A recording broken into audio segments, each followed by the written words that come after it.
ட்ரிப்ளிகேன்ல கால் இல்லைன்னு சொல்லி ட்ரிப்ளிகேன்ல கால் விளங்காதுன்னு சொல்லி கையேந்தி காசு கேட்டுட்டு இருந்த ஒரு ஆளு திடீர்னு உசேன் போல் மாதிரி எந்திரிச்சு ஓடி இருக்காப்புல. எவனாலையும் பிடிக்க முடியல. மின்னல் வேகத்துல மனுஷன் மறைஞ்சிட்டான்னு வைங்களேன். ஆனா பாவம் பக்கத்துல அவர் கூட உட்கார்ந்து இந்த கலீக், ஒரு லேடி கலீக், ஒரு வட இந்திய பெண்ணு, அவங்க மாட்டிக்கிட்டாங்க.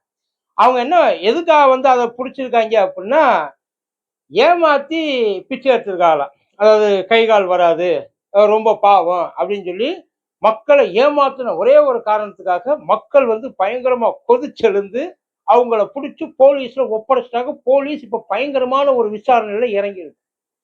கேட்கறதுக்கு எவ்வளவு பெருமையா இருக்குல்ல. பிச்சை எடுத்து இருந்த ஒரு மனுஷனை பிடிச்சி போட்டாங்க. ஆக்சுவலி இதை நமக்கு சாதாரணமா இருக்கலாம். நம்ம வெளியில பல பேரை பார்த்துருப்போம். டீ கடையில, ரோட்ல, பஸ் ஸ்டாண்ட்ல திடீர்னு நல்லா இருப்பாப்புல. ஆள் வந்து செம்மையா தெளிவா இருப்பாரு. உடம்புல ஒரு பிரச்சனையும் இருக்காது. ஆனா வந்து அழுக்கு சட்டை, அழுக்கு பட்டை போட்டுட்டு கையில காசு கேட்டுட்டு இருப்பாங்க. அவங்களால நம்ம என்ன பண்றோம்? அவங்களால நம்ம விட்டுட்டு போயிடுறோம். இது வந்து தேச துரோகம். இது வந்து மன்னிக்க முடியாத குற்றம். இது வந்து மக்களை வந்து அதான் என்ன சொல்ற மக்களோட வரி பணத்தை கொள்ளையடிக்கிறாங்க அப்படித்தானே? புடிச்சு விட்டு பெருமையா வேற பேட்டியை வேற கொடுத்துருக்காங்க.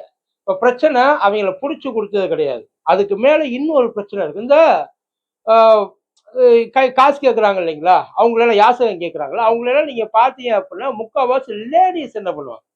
ஜென்ஸ பிரச்சனை கிடையாது. லேடிஸ் என்ன பண்ணுவாங்கன்னா, ஒரே சைஸ்ல குளோனிங் பண்ண மாதிரி பிள்ளைகளை வச்சிருப்பாங்க.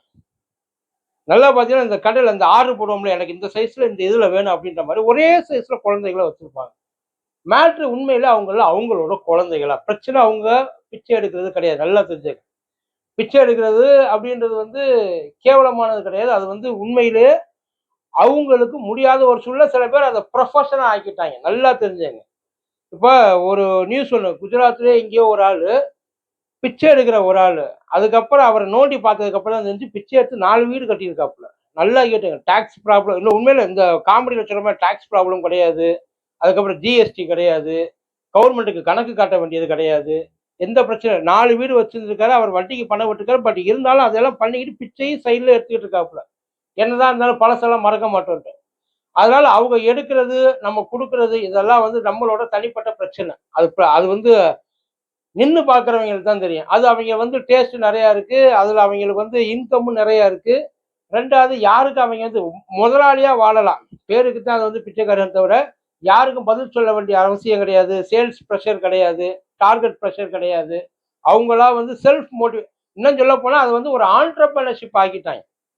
அதாவது பெக்கர் மேன் அப்படின்னு நம்மலாம் சொல்றோம். அதாவது பெக்கிங் அப்படிலாம் நம்ம சொல்றோம். அது பெக்கிங் கிடையாது. அது இட்ஸ் அ அ கிழிஞ்ச காலர் ப்ரொஃபஷனல். ஒயிட் காலர் இது வந்து கிழிஞ்ச காலர் ப்ரொஃபஷனல் அவ்வளவுதான். அதுல மற்றவங்களை நம்மளை காட்டில உண்மையில சில பேர் அவங்க எல்லாம் வந்து பயங்கரமா வந்து பேக்கப்லாம் வச்சிருப்பாங்கன்னு வைங்க. நமக்கு தான் திடீர்னு ஒரு 5000 10,000 கேட்டா நம்ம ஓடி போய் யார்ட்டையா கையை எந்தணும். அவங்களுக்குலாம் அப்படி கிடையாது. 5,00,000 10,00,000னாலும் அக்கௌண்ட்ல போயிட்டு எடுத்துட்டு வந்துருவாங்க.